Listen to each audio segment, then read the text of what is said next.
Le président de la République, Ismaël Omar Guelleh, a fait à l'occasion de la fête de la Eid al-Adha une déclaration ce matin dans sa résidence de Haramouz.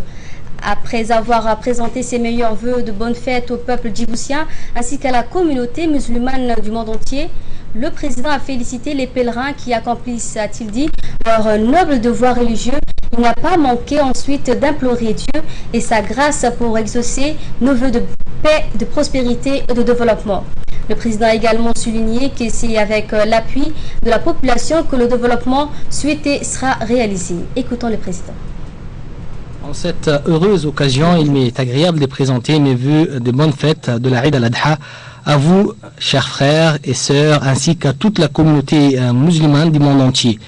Mes félicitations vont également droit aux pèlerins qui, en ce moment même, accomplissent leur noble devoir religieux avec l'aide et l'agrément d'Allah. Que le Tout-Puissant approuve et récompense leur action, les comble de la miséricorde et leur facilite les retours dans leurs pays respectifs. Par la même occasion, j'ai pris notre Seigneur de nous accorder ainsi qu'à toutes les nations musulmanes de pouvoir revivre ces moments glorieux dans le bonheur et dans sa grâce incommensurable. Qu'Allah puisse couvrir notre cher pays de sa grâce immense et exauce nos vœux de paix, de prospérité et de développement.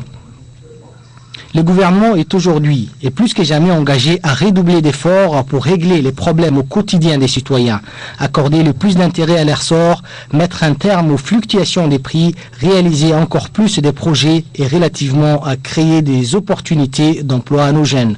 Nous sommes inlassablement déterminés à redoubler d'efforts et à agir en permanence afin de répondre aux besoins de notre peuple, en conformité avec les plans et programmes de développement, on sait avec l'aide de Dieu le Tout-Puissant, ainsi qu'avec le soutien, l'appui et la participation du peuple, main dans la réalisation du développement souhaité.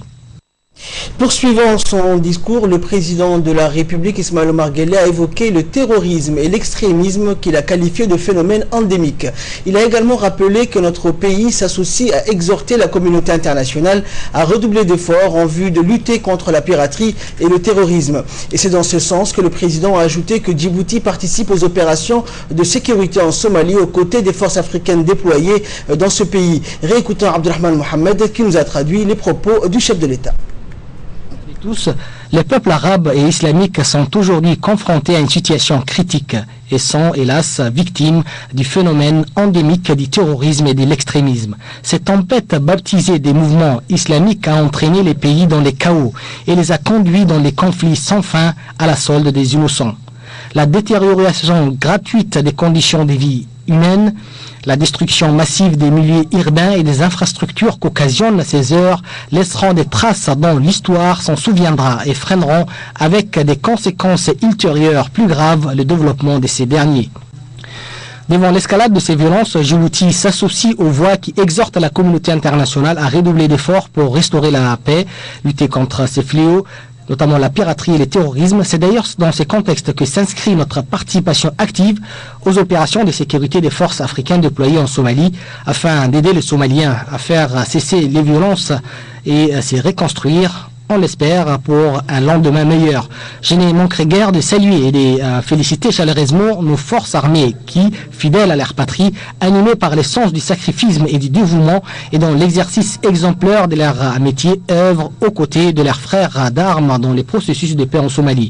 Ils incarnent la dignité de leur patrie et la volonté du gouvernement et du peuple djiboutien à restaurer la paix et la stabilité en Somalie. Car c'est grâce à la stabilité et à la sécurité et donc grâce à eux qu'un peuple, un pays peut envisager le développement et un avenir meilleur. Et rappelons-le, c'est toujours grâce à nos élites et soldats et avec l'aide de Dieu le Tout-Puissant que le peuple somalien a commencé à récupérer avec le concours des pays amis. En fin de discours, le chef de l'État a évoqué la situation au Yémen, pays voisin qui est actuellement, a-t-il dit, le théâtre d'affrontements interethniques. Il a appelé à cette occasion les différents partis politiques de ce pays frère et voisin à plus de retenue et les a exhortés à favoriser le dialogue. La question palestinienne a été au centre du discours du président. Le numéro 1 djiboutien a clôturé son discours en mettant l'accent sur les valeurs islamiques de tolérance et de solidarité. Le Yémen, également un pays frère et voisin, est depuis un certain temps le théâtre de multiples affrontements interethniques et politiques qui peuvent compromettre la stabilité et la paix si toutefois ces violences ne cessent pas. Conscient de l'ampleur des dégâts et des soucis du peuple frère du Yémen, nous appelons les différents partis politiques à la retenue et les exhortons à favoriser l'ouverture et le dialogue, de privilégier l'intérêt général et prioritaire du pays par rapport à l'intérêt d'un parti ou d'une idéologie quelconque et enfin d'entreprendre toutes les mesures nécessaires susceptibles de favoriser la paix et la stabilité dans le pays. De son côté, la République de Djibouti s'engage solennellement aux côtés du peuple frère du Yémen à soutenir toutes les initiatives allant dans ce sens. D'autre part, la question palestinienne est toujours au point mort et n'a toujours pas de solution à cause de l'impasse et de l'intransigeance israélienne qui constitue et continue d'occuper des terres mal acquises et ne cesse de démolir des maisons devant l'indifférence de la communauté internationale. Nous implorons Dieu le Tout-Puissant de réunir notre nation sur les valeurs islamiques authentiques de la tolérance, de la solidarité, de la fraternité et de la compassion, ainsi que de la sympathie pour les pauvres et plus démunis et de nous aider à nous acquitter de nos tâches et obligations au maximum envers la nation. Je souhaite que cette fête du pardon, du partage et du souci de l'autre contribue à la concorde dont notre nation a tant besoin.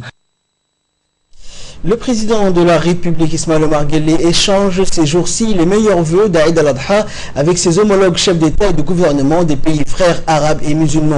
Dans ses télégrammes, le chef de l'État djiboutien a émis des vœux de santé et de bonheur à l'endroit de chacun des dirigeants arabes et musulmans, ainsi que davantage de progrès, de développement et de prospérité à leurs peuples respectifs.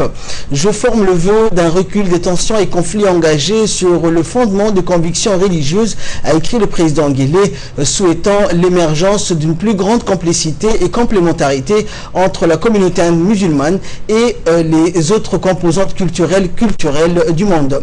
Remerciant ses homologues arabes et musulmans pour leur hommage respectif au peuple djiboutien, salué pour sa détermination à placer sa cohésion et sa stabilité au-dessus de tout, le président de la République a lui aussi formulé l'espoir d'un plus grand renforcement de la solidarité et de la fraternité au sein des nations arabes et musulmanes.